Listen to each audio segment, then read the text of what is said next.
Good morning, everybody. So it is a Saturday morning.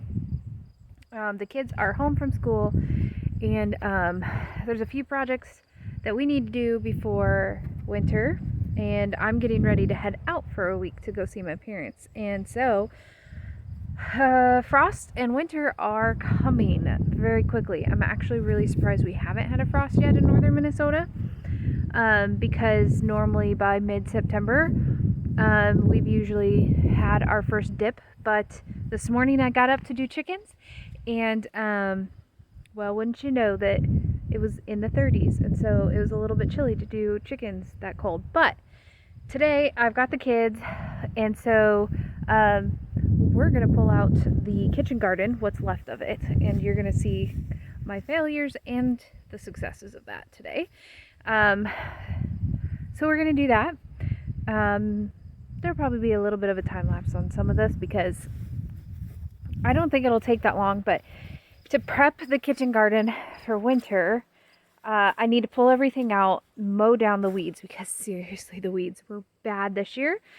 Mainly because I was way too busy and didn't focus too much on the garden. So next year it'll be different.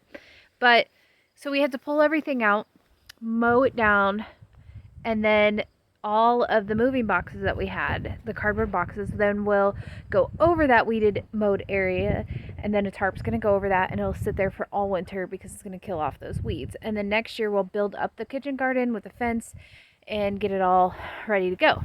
So we're going to put Sadie in the kennel, and the kids and I are going to go work on the kitchen garden deconstruction for winter. Okay, so successes and failures of a garden. Make sure you're here during the height of watering and seeding, because I was gone and it didn't get done. So that's why my garden looks this way. Otherwise there'd be a whole lot more. Successes, sunflowers, which are on their way out anyway, so it won't be bad to pull those out. And in the back over there, we had some success with corn. So that was good. And down here, the pumpkin, my one beautiful little guy. That's our harvest of pumpkins this year.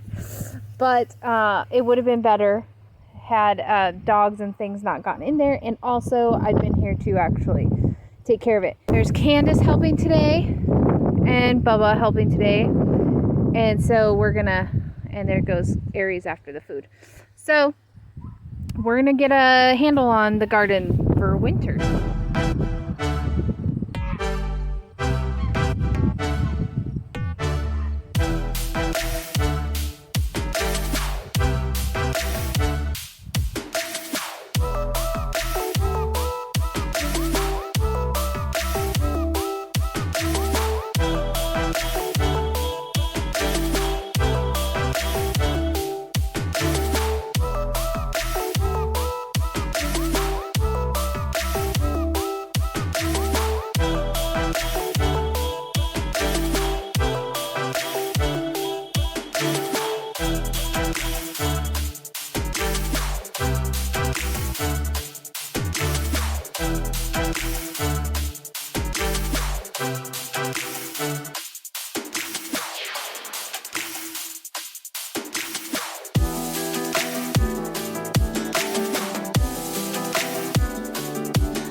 Okay, so after we mowed it, we took the rakes, and that's pretty boring to watch, so we did not video. But where you see those piles, that's all grass from that we mowed. That's pretty much the outer edge of the kitchen garden. So, I mean, it's a pretty good size garden. I think it's like 25-30 by 50. I mean, there's the size of my potting shed. There's my kitchen garden. So, just a little blurb of, what we do. Normally you shouldn't have to do this, but because I was here this summer and it didn't get taken care of the way it should have, the weeds just kind of overtook this garden. It happens. It's a fail. We learn from it. Next year it won't be like this. So this is what you start with. Now I'm going to bring cardboard boxes over, lay them down, as many as I have, And then I have a tarp also. When you lay the boxes down, the cardboard boxes, you need to make sure that they get wet, because that's going to, one, hold them down and break them down, so that it will actually kill all of this grass that's down here, so that next year when I want to come and plant, because we could get snow in the next couple of weeks, who knows, it's northern Minnesota, but next year when I come to plant, then all of this should be killed and it should just be dirt. I'm putting in some raised beds, I'm doing some in-ground stuff.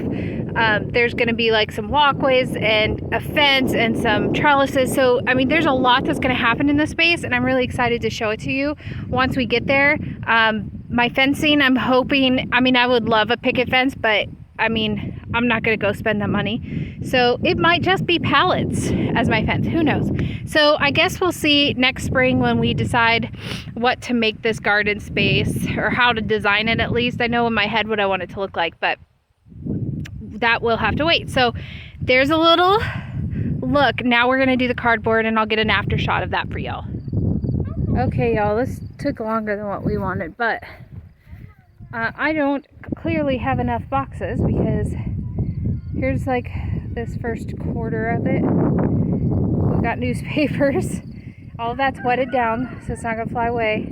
Then there's that middle section. You guys, that tarp is huge, and on this video you can't tell, but it's like one of those huge billboard tarps. And I still have this whole middle section and this whole section over here, because like right here, that's where the line of the garden is and over. So now it's like I need another one of those tarps to go there and another one to go here, but this tarp is huge, and that is probably what a normal people's garden is, but you know, I can't just do something small. So this is what it looks like when it's that way. This whole thing will be covered. I'm just gonna have to go buy some tarps or something. And yeah, so at least that's done. So now the task is getting the yard cleaned up a little bit, because obviously it's a mess from when we moved in and things. And Tristan's gonna mow some later after we go ahead and paint. But yeah, we've got a lot of stuff going on, but at least the kitchen garden is started, and we live to do some more another day, I suppose. So thank you guys for tuning in with us. We really appreciate it, or I appreciate it at least. We're always doing more projects. I think really with the time that we have right now, I only have a lot of time to do maybe one video a week right now. I'm hoping to really get on that and get a good schedule and do some other things. But thank you guys for tuning in, and make sure you subscribe.